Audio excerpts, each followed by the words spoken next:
I used to think presence was something you either had or didn't. You were home or you weren't.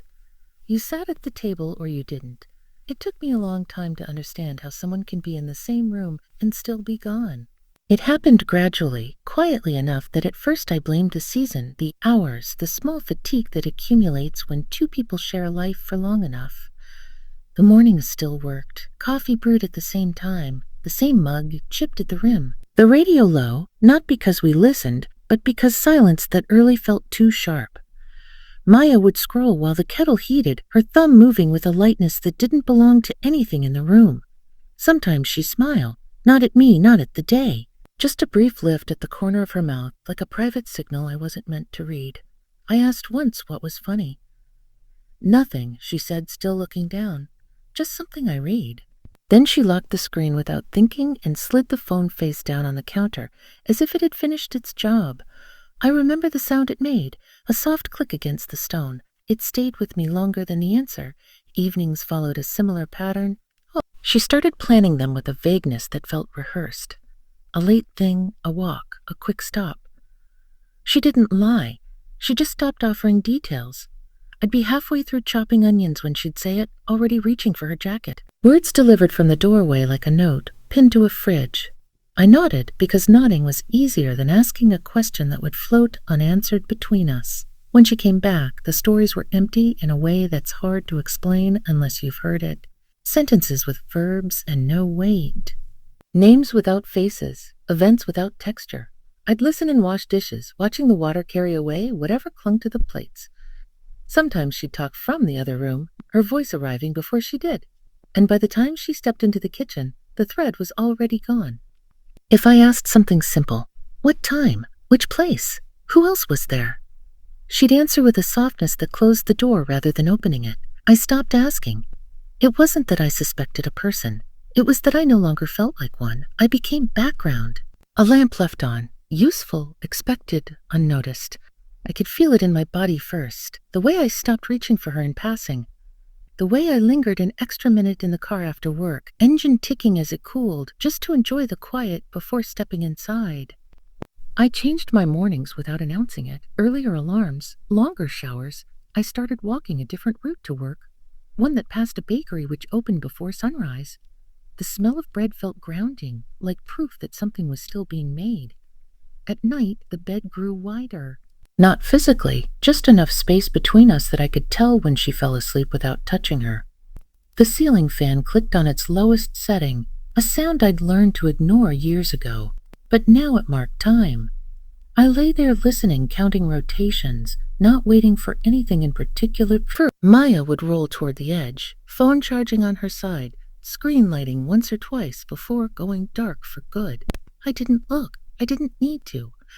Whatever was there wasn't meant for me, and I understood that in a way that didn't require proof.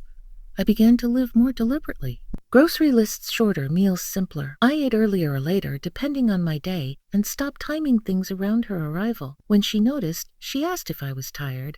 "I'm fine," I said, and it was true. I felt clearer than I had in months. The house adjusted to the new rhythm without complaint. Chairs stayed where I left them. Lights went off when I left a room. Small, controllable things. She watched me sometimes like she was waiting for a punchline I never delivered. The realization came one afternoon while folding laundry. Her shirts lighter now, fabrics I didn't recognize. I matched socks, paired them carefully, and understood that I was doing the last chore of a role I no longer wanted. I wasn't angry. I wasn't hurt in the way people expect. I was finished asking to be noticed. Fee. The thought settled quietly, without drama, like dust after a door closes. I stood there with warm fabric in my hands and knew that whatever came next, it would begin with my silence. She noticed the change before she named it. At first, it came out sideways, wrapped in ordinary questions that pretended to be casual. "Are you working late now? You didn't tell me you were taking that route. Did I do something?" I answered the parts that required answers and let the rest pass. My voice stayed level. I didn't rush. I didn't fill gaps. The gaps filled themselves with her attention, which had nowhere else to land in the room. Dinners grew tense in a quiet way. We sat across from each other with plates that cooled too fast. She pushed food around, glanced up at me, then down again. I ate, cleaned my fork with bread, drank water. Once she laughed suddenly, too loud for the kitchen, and said something about me being mysterious now. I smiled, because smiling felt neutral. That seemed to bother her more than if I hadn't reacted at all. She asked what I was thinking. I'm thinking about whether the trash needs to go out, I said. It did. I took it with me when I stood. The bag brushing my leg, the air outside sharp and clean. At night, she reached for me like a test. A hand on my arm, light pressure, a familiar move deployed with intent. I didn't pull away. I didn't lean in. I let the moment exist and then pass. She shifted, propped herself on an elbow, searched my face. Are you mad at me? No. Are you upset? No. Then what is it? Nothing you need to fix. The words landed heavier than I expected.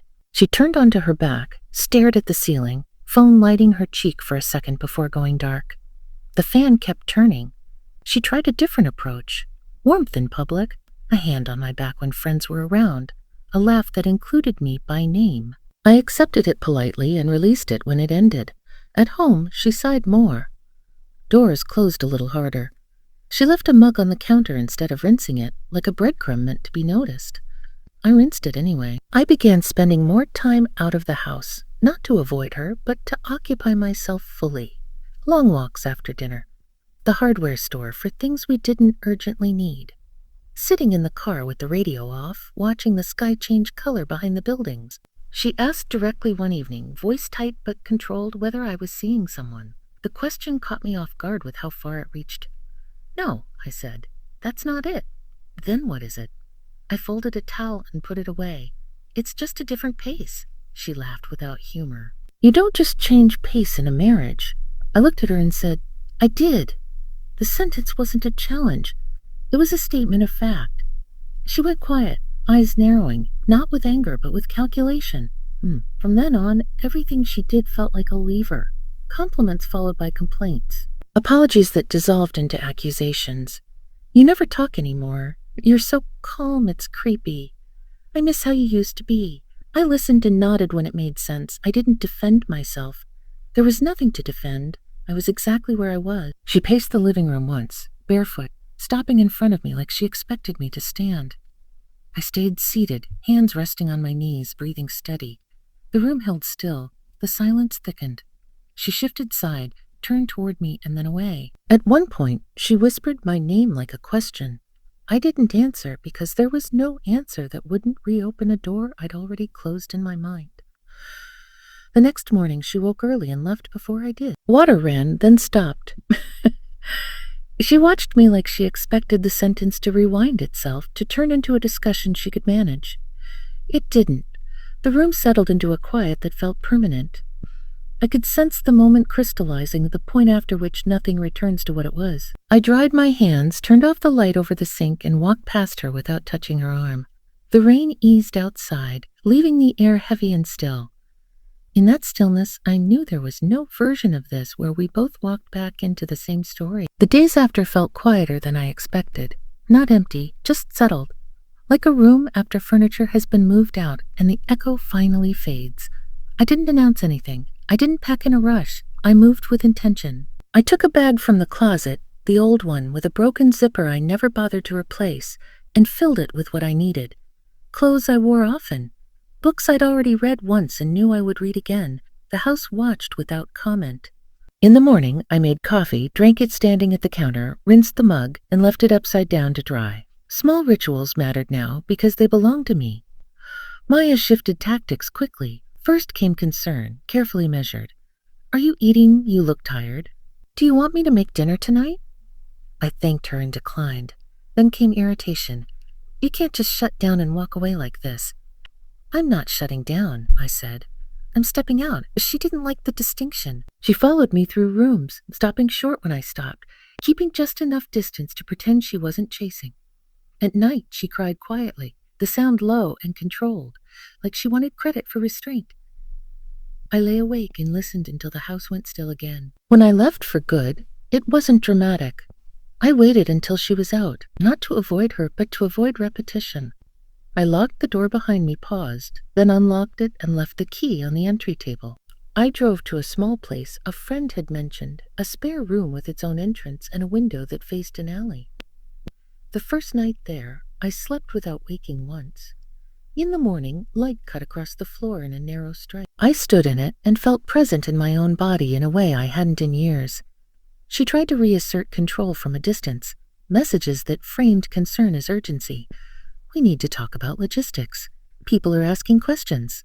This isn't how adults handle things. I answered what mattered and ignored what didn't. When she showed up unannounced, standing too close, voice low and careful like she was negotiating, I stepped back. She noticed. Her eyes flicked to the space between us, measuring it. "We can slow down," she said. "Take time, think." I shook my head. Time doesn't fix clarity. She stared at me like I'd spoken a language she didn't recognize. The new routine took shape quickly. Early mornings, black coffee, walking instead of driving when I could. I cooked simple meals and washed dishes immediately after, enjoying the sound of water against steel. I put my phone face down and forgot about it. The silence wasn't lonely. It was restorative. I could hear my own thoughts again, and they weren't arguing with anyone. Occasionally, she'd try again, alternating softness and sharpness, apology and accusation. Each attempt arrived late, like a letter sent after the address had changed. One afternoon, I went back to the house to collect the last box I'd left behind. She stood in the doorway, arms crossed, trying to look composed. "I've been telling people we're just taking space," she said. I didn't correct her. I took the box, nodded, and thanked her for keeping it safe. The lack of confrontation seemed to confuse her more than anger ever had. As I walked away, I felt the finality settle in. Not heavy, just complete. Life didn't improve in obvious ways. It simplified. And that was better. I took responsibility for my days without sharing the load. I noticed how much energy I'd spent managing someone else's moods, anticipating reactions, cushioning silences. Without that weight, everything moved easier. I didn't rush into anything new. I didn't need a replacement story. I needed a clean one. The last time we spoke, she asked if I ever thought about what we had. "Yes," I said. "Often. That's why I left it where it belonged.